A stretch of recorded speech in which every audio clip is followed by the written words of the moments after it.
హర మహాదేవ శంభో శంకర దుఃఖహర భయహర దారిద్రహర అనారోగ్యహర ఐశ్వర్యకర ఆనందకర అంటూ దేశంలోని శివాలయాలన్నీ హరనామస్మరణతో హోరుమంటాయి. శివరాత్రి వచ్చిందంటే చాలు భక్త జనకోటి శివోహం అంటూ భక్తితో ఊగిపోతుంటారు. మరి ఏమిటా మహాశివరాత్రి మహిమ? సృష్టి స్థితి లయల్లో లయకారకుడు శివుడు. అలాగని ఆయన శక్తికి పరిమితి లేదు. శివుడాజ్ఞ లేనిదే చెమైనా కుట్టదన్న సామెత ఉండనే ఉంది.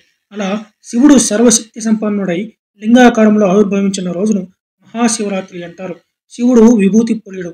శివుడికి మరేమీ అక్కర్లేదు. అంత బూడిద ఉంటే చాలు ప్రసన్నం చేసుకోవడానికి. అందుకే మహాశివరాత్రి రోజున విభూతి తయారు చేయడం మంచిదని చెబుతుంది పండితారాధ్య చరిత్ర. శివరాత్రి ఏటా మాఘ బహుళ చతుర్దశి రోజు వస్తుంది. మాఘమాసం అంటే శివుడికి అత్యంత ప్రీతికరమైన మాసం. ఈ నెలలో ఎంచక్కా ఉదయాన్నే లేచి తలారా స్నానం చేయడం అన్ని విధాలా మంచిది. ముఖ్యంగా శివరాత్రి రోజు వేకువజామునే లేచి తలారా స్నానం చేసి శివదర్శనం చేసుకుంటే జీవితానికి సరిపడా పుణ్యం వస్తుందని నమ్ముతారు భక్తులు. అందుకే జన్మానికో శివరాత్రి అయినా శివుడి కోసం ఉపవాస దీక్ష చేయాలని చెబుతారు పెద్దలు. శివరాత్రి రోజున స్నానం ఎంత ముఖ్యమో ఉపవాసం అంత శ్రేష్టమైనది. రోజంతా ఉపవాసం ఉండి ఆ మరునాటి ఉదయం భోజనం చేయడం ఒక పద్ధతి. కొందరు శివరాత్రి నాడు పగలంతా ఏం తినకుండా ఉండి రాత్రి నక్షత్ర దర్శనం చేసుకుంటారు. ఆ తర్వాత భోంచేయడం ఒక ఆచారం. దీన్నే నత్తం అంటారు. మరికొందరు పగటిపూట ఏదో ఒకటి తిని రాత్రి ఉపవాసం ఉంటారు. దీన్ని ఏకభుక్తం అంటారు. అసలు శివరాత్రి మహత్యం అంతా రాత్రి వేళల్లోనే ఉంటుంది. అందుకే భక్త జనులందరూ ఈ రాత్రిపూట భజనలు, పురాణ కాలక్షేపం లేదంటే శివనామస్మరణతో గడుపుతారు. కొందరు వీలున్నవారు అర్ధరాత్రి లింగోద్భవ కాలంలో అభిషేకాలు, అర్చనలు చేయించి కటాక్షాలను పొందుతారు.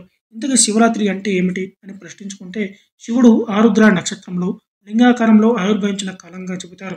శివుడు లింగాకారంలో ఎందుకు ఆవిర్భవించాడు అంటే అందుకు బ్రహ్మ విష్ణువుల మధ్య వచ్చిన తగువు కారణంగా వివరిస్తుంది శివపురాణం. శివుని ఆవిర్భావం గురించి పలు కథలు ప్రాచుర్యంలో ఉన్నాయి. బ్రహ్మ విష్ణువుల మధ్య వచ్చిన ఆధిపత్య సమస్యను తీర్చడంలో భాగంగా శివుడు అగ్నిస్తంభంగా ఆవిర్భవిస్తాడట. దాని ఆది అంతములు ఎవరు కనుగొంటారో వారే గొప్పవారని అంటాడు.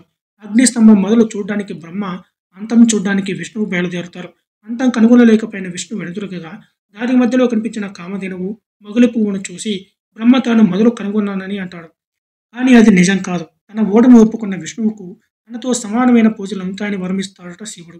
అలాగే బ్రహ్మ అబద్ధం చెప్పడానికి ఉపయోగపడిన మొగలి పువ్వు పూజార్హం కానిదని, కామధేనువు ముఖంతో అబద్ధం చెప్పి తోకతో నిజం చెప్పినందువల్ల గోవు వెనక భాగం పూజనీయమవుతుందని వరమిస్తాడు పరమేశ్వరుడు.